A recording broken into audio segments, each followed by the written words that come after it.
Hi again then guys, and welcome to the 50th episode of Days Gone By, the review series for the selection of classic cars that Gran Turismo 6 predominantly has on offer. And this particular vehicle is not a new car, but one of the newer vehicles in this series. We commonly feature early 80s cars, 70s cars, 60s cars. This is a later vehicle, still a classic, but newer than some of the others here. Because, of course, the word classic covers a pretty broad span of time. Now, this car is, of course, a Lotus Esprit. It's the HC Turbo. It's one of the oldest Lotus models in the game. It's the oldest Esprit. And as far as what you get, especially for the money, all of the Esprits share the fact in common that they're really good value. Even the more expensive ones like the Sport 350 are still only around 120, 130 grand, and for that, you get one of the quickest cars in the game, in a straight line. Around the track, not necessarily as dominant, but in a straight line, they really are. So, does this car have that same kind of characteristic set, or is it different?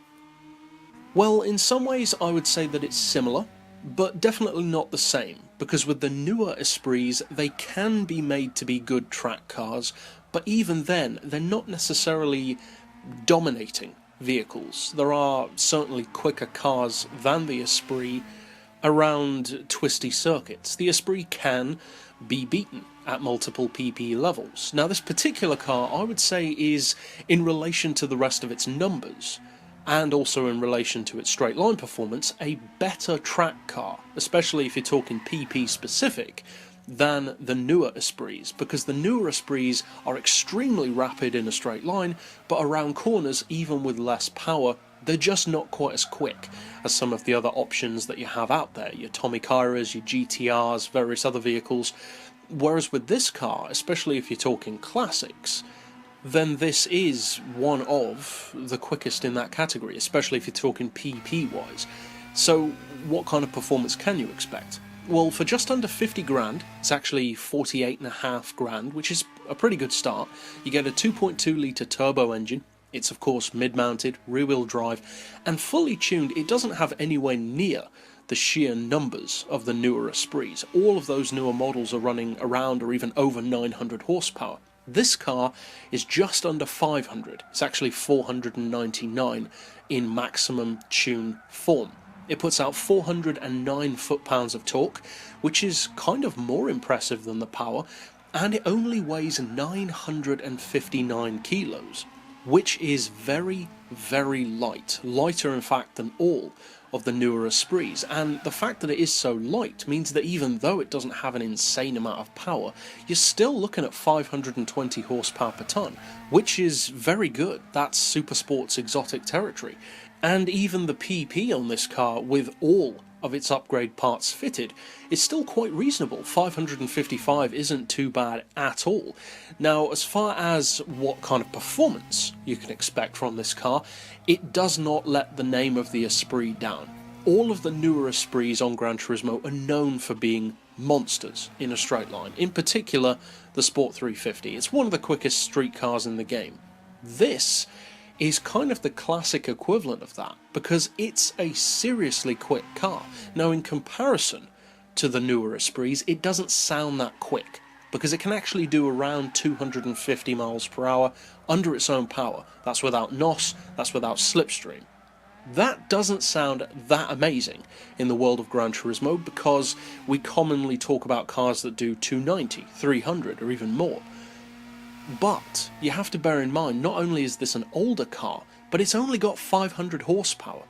That kind of performance from such a modest amount of power is actually very impressive. There are very few cars which can actually give you that kind of performance for under 500 horsepower.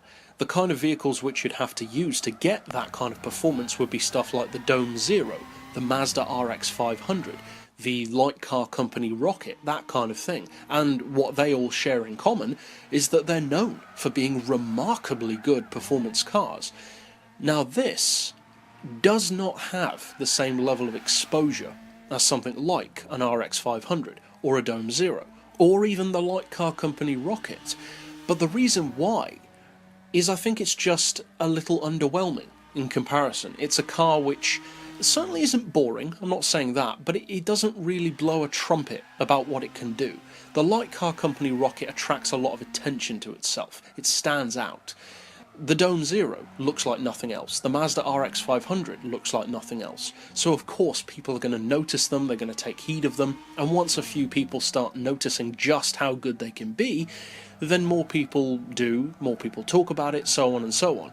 Whereas with the Esprit, it has that kind of ability, but it doesn't look, sound or feel as fast as it actually is. Now the handling isn't necessarily quite as dominating as something like an RX-500 or a Dome Zero, but it's still a very good choice that's away from those obvious and, more importantly, often considered OP vehicles. There are some lobbies, of course, which just won't allow you to use your Dome Zero or your RX-500 because people know how good they are and don't want you to have that advantage. Whereas with the Esprit, you might get some people saying don't use it, but far less, because far fewer people know just how good this car can be. Now on twisty circuits, it's not going to dominate, I'll say that right now. In seasonal events it can be good, but in most racing situations the handling just isn't sharp enough to outrun stuff like your Dome Zeros, your RX-500s. It's not that level, it's not that calibre of performance car. But on any track which allows you to use straight line performance, this is a very good choice of vehicle. Tracks such as the Le Mans, or here at Sierra even to some degree, although not as much as the Le Mans, or Route 7, or of course Route X. It's a fantastic car for those kind of scenarios. So overall, for just under 50 grand, it's a pretty great deal and kind of an underappreciated one. So I definitely recommend checking it out for the aforementioned reasons, and that's it for this pick overall. So I'll see you guys next time, and as always, thanks for watching.